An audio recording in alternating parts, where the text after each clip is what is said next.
Alright, now another day, another dollar. Well, on my way to the garage, get a little work done today, get some more content for you guys, get ready for this no prep stuff. Before I get this video started, I want to give a shout out to Brandon Carpenter. Your brother Jeremiah says that you're a very cool little special dude, that you turn around and that you watch all my videos, so I really appreciate that.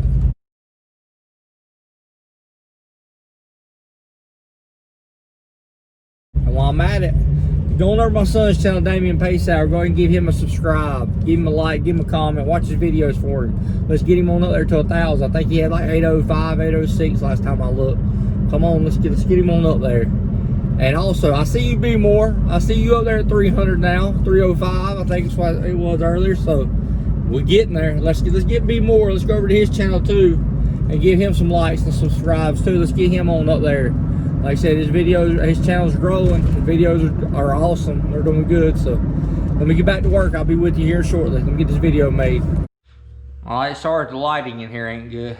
Isn't good. I ain't gonna say ain't country in me. Look, these are 2.5 inch, or these are 2.25 inch holes. You look down in that hole right there. Look at the difference. So what we're gonna do, we're gonna take this right here. See if I can get you on the ground right here. First and foremost, since trying to get these together, I'm gonna have a hard time trying to get, because of that little spot in the middle. So what we're gonna start out doing, we're gonna take this right here. We're gonna hit it. Just oblong it just a little bit. Boom, like that.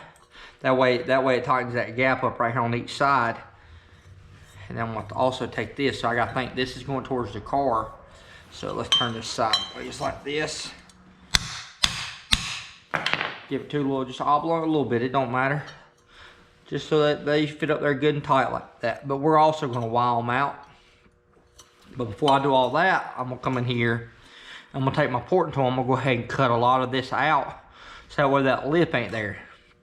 That lip robs horsepower. So we're going to port this out a little bit so that way it fits some pipes better. Camera can pick it up. So air don't like nothing 90 degrees. So we come in here and at least just cut it to 45. Took my little porting tool and come around. That way it don't have to hit no sharp edges. There you go, we come up with this. I was able to port it out up in there pretty good, where there ain't no sharp edges or nothing on it. Keep in mind I do flux core, but it don't look too bad. So one thing I've learned from Nigel is see if you look right here at the little degree wheel, the bigger the degree, the crappier it looks. So say if I'm trying to make a 90-degree angle, if I cut it at 30 degrees, or I can say I cut 245 degrees, it's gonna be too slotchy. It's not gonna look professional. Especially, I mean, him. What am I worried about looking professional? I don't know. I'm just saying, like, to give some tips for you people that actually care. So if I cut two of them at 45 degrees to make a 90, it's gonna be something. It's gonna look something like this right here. It's gonna be something like that right there. It's gonna be a horrible cut. But if I come over here and if I keep it 15 degrees and below, then I can make it look better. So if I cut it at 15 degrees, it's gonna go 15, 30, 30, 60, 90. So it's gonna take six, it's gonna take, yeah. It's gonna take about 6 cuts at 15. Or I can do 10 cuts I can do it at 10 degrees and do 9 cuts. It'll take me 9 cuts. So the lesser the number, the better it looks. But you can't cut it to where it's too thin to where it won't weld together where it burns apart. So I'm gonna start playing around with a couple angles here. I'm gonna set it at like, probably gonna do about 12 degrees and just cut it until I get a 90 out of it. See, so there you go, see? Put you a bunch of little pieces like that and build you a 90 like that. What I was telling you is you gotta make sure you keep this decently sized so you can weld it decent up in there. Because if you get them this small, that's pretty much junk. And that one's pretty much junk because they're too small. You try to weld that, you're just gonna burn through it. You're just gonna have more problems than you need. So we got 4. Let's get 2 more out of it and we'll be ready to start welding it together. The prettiest thing on the outside, but she looks pretty good on the inside. I gotta cut 1 more to make it 90. Check this out. I just spotted that on there. That ended up being the perfect length. I didn't try to make it like this. It just kind of fell in its place. So I did stick this right here, but just all them 90s, I stuck it there as a perfect height. So I don't know if this is the right angle. I'm gonna grab the turbo real quick. I'm gonna set it up on here. Well, nope. Unless my turbo wants to sit here on top of this, it ain't gonna line up. So let me go through. I'm gonna break this tack back loose and see if I can't turn it to get it to where it'll clear the way I want it to turn. Well, change of plan, guys. I didn't like the way it mounted. It didn't, hold on. We'll try something else. Fell at least 4 or 5. I done cut that one off. Was gonna move the turbo over here. Can't get it fit there. Why in the world I ever wanted to put a turbo on the passenger side? Turbos are not meant for the passenger side. Just so you know, the way the snail is built on them and everything, they are not. If you want the exhaust to go out the passenger side, they're not built for it. Now, if you want to go out the driver's side, you want to reverse it, you can get it to fit. But trying to put it out the passenger side, it is nothing but a freaking nightmare right now. And I'm kicking myself forever cutting up what I already had. I should have just left it.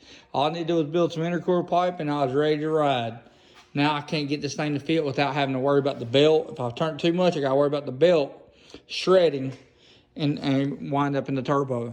If I turn around and if I turn it back, if I turn it this way, I got to worry about it turning around and damn hitting the radiator. And then I got to worry about the snail part of it touching the water pump. Then I got to worry about the exhaust trying to go out that way.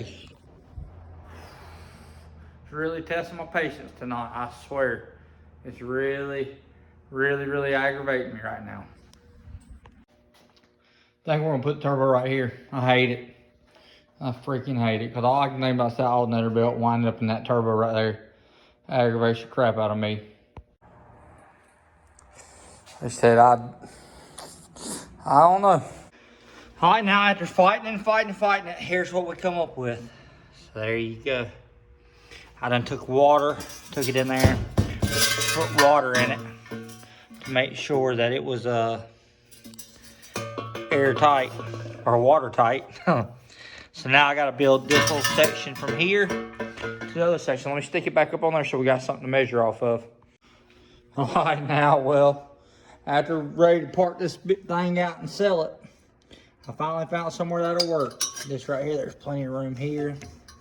I can run down through there with my intercooler pipe, and I'm gonna put my wastegates right here. I still gotta add that pipe in, and I gotta build thermostat housing. We're gonna have to come straight out and down for the thermostat housing, but I'll go to Nigel's and build that. Dang, I've been so aggravated. You don't realize how big this thing is until you have to lug it around for 30 minutes, 20 minutes, 15 minutes, 10 minutes. Every time I pick this thing up to try to get it placed where I want it placed, I freaking hate it. Was really, really, really, really aggravated a few minutes ago. And see, now we can still cut that. I hacked that off. It was bent up on the back side, so I went ahead and just cut it just to get it, just so I could use it to get an idea if we can get the exhaust to go back out that hole. But I think it's gonna work here. I'm gonna put a little turbo guard on it probably, because I'm still scared of that thing if it ever shreds. But it'll work.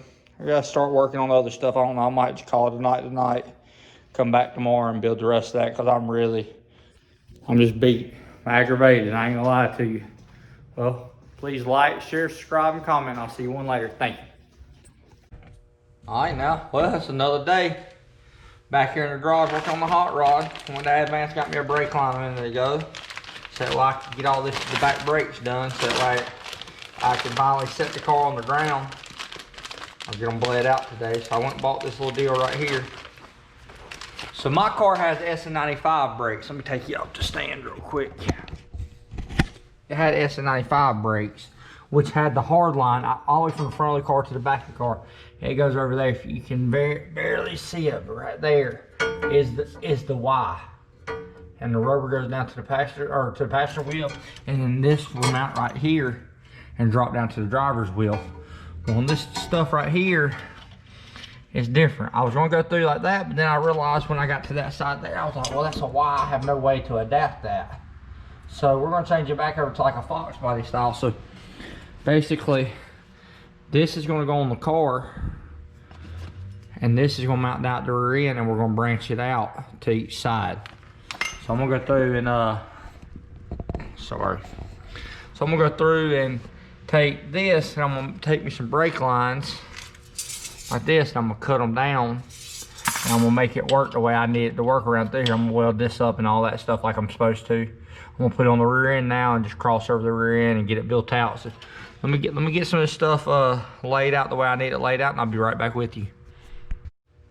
So first we're gonna take us some thread tape, and we're going to put on this fitting for this wheel. We're gonna start at this wheel and work our way that way, since this is the longest section. And then when I get to that side, I can figure out, because I'm gonna end up cutting the flare off the end and shortening this tube to the distance I need it to with my flare tool. That's a flare tool right here, if you ain't never seen one. 45 degree. It goes in here. You put your piece in here, and I'll work you through the steps in a minute on that. But we're gonna reflare it and make it the perfect length, make it more forward instead of having a bunch of leftover tubing just laid around. So you want to take it and you want to turn it basically the way you screw it in, because if I turn it the way I screw it in, then it keeps your propel up. If you wrap it backwards, like, it'll go through and it'll unravel. So if you pull it that way, it'll unravel. So you wrap it the way you screw it in, that way it don't. Got that tip from B More. Well, I already knew it, but I figured go check out B More Fox. He's a friend of mine. He's got a good channel. It's growing. So I come in here and I put a little cover over it. This is just a -4 I had earlier, old broken piece. I stick over it so I don't tear the threads up on this side. Put a little tack weld on this one, a little tack weld on that one. So I can pull it off, and now I can screw my line up on here. And my stuff ain't all dirty and stuff like that. It ain't getting all that slag and stuff, because I do flux core weld. So now I can tighten it up like this.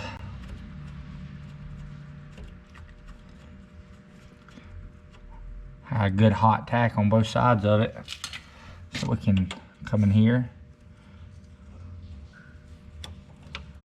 Figure I'd show y'all a good way to bend this stuff. This stuff right here is real easy to bend. So what I do, I come over here and I just stick it in the hole here, and I'm gonna come about right here, and I'm just gonna start pressing it down, massaging it to where I want it to go.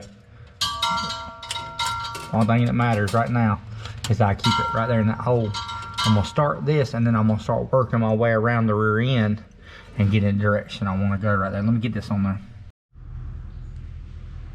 So I wasn't paying attention, and I grabbed the wrong size end for it, but that ain't no problem. I just cut the end off the other side. I'm gonna put a new flare. What I'm gonna do is, I gotta flare one end of it anyways. Then I just cut the end off that with my tubing cutter right here. Take a little tubing cutter and you cut it off nice and even. And then you just run a new end all the way to the side that they flared. Straighten that a little bit. Run a new end right there to that side, like that. So now I got the right threads on it. Now I'm gonna bend my line back up and get it to where I need it, and now I'll go to this side and cut it off, because I gotta flare it anyways. So I'll put a tube nut, I'll put a new tube nut on this side, and then I'll tighten it down. That'll take care of that. Check it out. See, I got it run nice and clean across the rear end. Now I gotta go to that side over there, bring it on around, down where I want it. Put my new hose on it. Take all this crap out of the way, and I'll be done back here. All right, I've done the same thing I done on that side. Weld my little mount right there to it. Put it on there. So now I'm gonna bend this around. I'm gonna cut it off. I'm gonna start putting my brake line on it. Well, I got my brake on here tonight. I'm glad I checked, because I just set my lugs up on here. I noticed as I was tightening it up, see these, I had to cut them off to make them go up on here. But what I noticed about this, these go deeper than what my other ones went. Those 8s I have on here, they didn't turn around and they didn't go this far. So I tightened it all the way down, and look at this. That wouldn't have been good. So I guess I had to give me some advanced slugs and put on here. This one, I said, I don't know what the deal is, but I'm gonna check it. Like I said, this one right here, there's plenty of room there. Let me go through and check my other one real quick. I realize what it is. These ain't welds. They're weld lookalikes.